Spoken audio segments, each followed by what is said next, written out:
श्रीमद् भागवत दशम के अंत में 50वां अध्याय श्री भगवान की तरह वसुदेव को ब्रह्म ज्ञान का उपदेश तथा देवकी जी के 6 पुत्रों को लौटा लाने का शेष भाग की कथा सुनाऊंगा। आप इसको भक्ति को ध्यान पूर्वक सुनिए।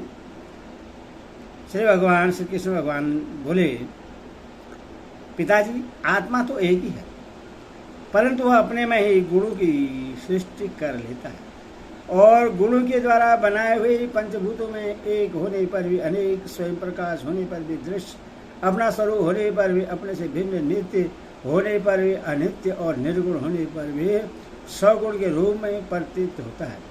जैसे आकाश, वायु, अग्नि, जल और पृथ्वी, ये पंच महाभूत अपने कार्य, घट, कुंडल आदि प्रकट अप्रकट और बड़े छोटे, अधिक छोटे, एक और अनेक से प्रतीत होते हैं, परंतु वास्तव में सदा रूप से वे एक ही रहते हैं। वैसी आत्मा में भी उपाधियों के भेद से ही नाना तत्व की प्रतीति होती है। इसलिए जो भी मैं हूँ वही सब है। इस दृष्टि से आपका कहना ठीक ही है। श्री सुखदेव जी कहते हैं, परीक्षित, भगवान श्री कृष्ण के इन वचनों को सुनकर वसुदेव जी ने नाना तत्व बुद्धि छोड़ दी। वे आनंद में मग्न होकर वाणी से मौन और मन से निसंकल्प हो गए। कुरुश्रेष्ठ, उस समय वहाँ सर्वदेवमयी देवकी जी भी बैठी हुई थी। वे बहुत पहले से ही यह सुनकर अत्यंत विस्मित थे कि श्री कृष्ण और बलराम जी ने अपने मरे हुए गुरुपुत्र को यमलोक से वापस ला दिया। अब उन्हें अपने उन पुत्रों की याद आ गई जिन्हें कंस ने मार डाला था। उनके स्मरण से देवकी जी का हृदय आतुर हो गया, नेत्रों से आंसू बहने लगे। उन्होंने बड़े ही करुणा स्वर से श्री कृष्ण और बलराम जी को संबोधित करके कहा। देवकी जी ने कहा, लोकाभिराम राम, तुम्हारी शक्ति मन और वाणी से परे है। श्री कृष्ण, तुम योगेश्वरों के भी योगेश्वर हो। मैं जानती हूँ कि तुम दोनों प्रजापतियों के भी ईश्वर आदि पुरुष नारायण हो। यह भी मुझे निश्चित रूप से मालूम है कि जिन लोगों ने काल कर्म से अपना धैर्य, संयम और सत्व गुण खो दिया है तथा शास्त्र की आज्ञाओं का उल्लंघन करके जो स्वेच्छाचार परायण हो रहे हैं, भूमि के भारभूत उन राजाओं का नाश करने के लिए ही तुम दोनों मेरे गर्भ से अवतीर्ण हुए हैं। विश्वात्मन, तुम्हारे पुरुष रूप अंश से उत्पन्न हुई माया से गुणों की उत्पत्ति होती है और उनके लेस मात्र से जगत की उत्पत्ति, विकास तथा प्रलय होता है। आज मैं सर्वांतकरण से तुम्हारी शरण हो रही हूँ। मैंने सुना है कि तुम्हारी गुरु सांदी पने जी के पुत्र को मरे बहुत दिन हो गए थे। उनको गुरु दक्षिणा देने के लिए उनकी आज्ञा तथा काल की प्रेरणा से तुम दोनों ने उनके पुत्र को यमपुरी से वापस ला दिया। तुम दोनों योगेश्वरों के भी ईश्वर हैं, इसीलिए आज मेरी बेअभिलाषा पूर्ण करो। मैं चाहती हूँ कि तुम दोनों मेरे उन पुत्रों को जिन्हें कंस ने मार डाला था ला दो और उन्हें मैं भर आंख देखूं। श्री सुखदेव जी कहते, प्रिय परीक्षित, माता देवकी जी की यह बात सुनकर भगवान श्री कृष्ण और बलराम दोनों ने योग माया का आश्रय लेकर सूतल लोक में प्रवेश किया। जब दैत्यराज बलि ने देखा कि जगत के आत्मा और इष्ट देव तथा मेरे परम स्वामी भगवान श्री कृष्ण और बलराम जी सूतल लोक में पधारे हैं, तब उनका हृदय उनके दर्शन से आनंद में निमग्न हो गया। उन्होंने झटपट अपने कुटुंब के साथ आसन से उठकर भगवान के चरणों में प्रणाम किया। अत्यंत आनंद से भरकर दैत्यराज बलि ने भगवान श्री कृष्ण और बलराम जी को श्रेष्ठ आसन दिया और जब वे दोनों महापुरुष उस पर विराज गए, तब उन्होंने उनके पांव पखार कर उनका चरणोदक परिवार सहित अपने सिर पर धारण किया। परीक्षित, भगवान के चरणों का जल ब्रह्मा पर्यंत सारे जगत को पवित्र कर देता है। इसके बाद दैत्यराज बलि ने बहुमूल्य वस्त्र, आभूषण, चंदन, तांबूल, दीपक, अमृत के समान भोजन एवं अन्य विविध सामग्रियों से उनकी पूजा की और अपने समस्त परिवार, धन तथा शरीर आदि को उनके चरणों में समर्पित कर दिया। परीक्षित, दैत्यराज बलि बार बार भगवान के चरण कमलों को अपने वस्त्र और सिर पर रखने लगे। उनका हृदय प्रेम से विहल हो गया, नेत्रों से आनंद के आंसू बहने लगे, रोम खिल उठा। अब वे गदगद स्वर से भगवान की स्तुति करने लगे। दैत्यराज बलि ने कहा, बलराम जी आप अनंत हैं, आप इतने महान हैं कि शेष आदि सभी विग्रह आपके अंतर्भूत हैं। सहजानंद स्वरूप श्री कृष्ण, आप सकल जगत के निर्माता हैं। ज्ञान योग और भक्ति योग दोनों के प्रवर्तक आप ही हैं। आप स्वयं ही परम ब्रह्मा परमात्मा हैं। हम आप दोनों को बार बार नमस्कार करते हैं। भगवान, आप दोनों का दर्शन प्राणी के लिए अत्यंत दुर्लभ है, फिर भी आपकी कृपा से बहुत सुलभ हो जाता है, क्योंकि आज आपने कृपा करके हम रजोगुणी एवं तमोगुणी स्वभाव वाले दैत्य को भी दर्शन दिया है।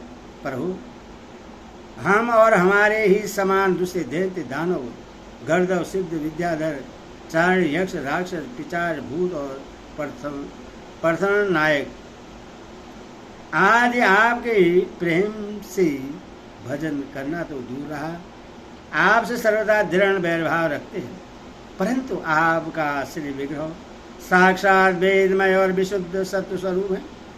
इसलिए हम लोगों में से बहुत ने दृढ़ वैरभाव से, कुछ ने भक्ति से और कुछ ने कामना से आपका स्मरण करके उस पद को प्राप्त किया है, जिससे आपके समीप रहने वाले सत्व प्रधान देवता आदि भी नहीं प्राप्त कर सकते। योगेश्वरों के अधीश्वर बड़े बड़े योगेश्वर भी प्रायः यह बात नहीं जानते कि आपकी योग माया यह है और ऐसी है, फिर हमारी तो बात ही क्या है।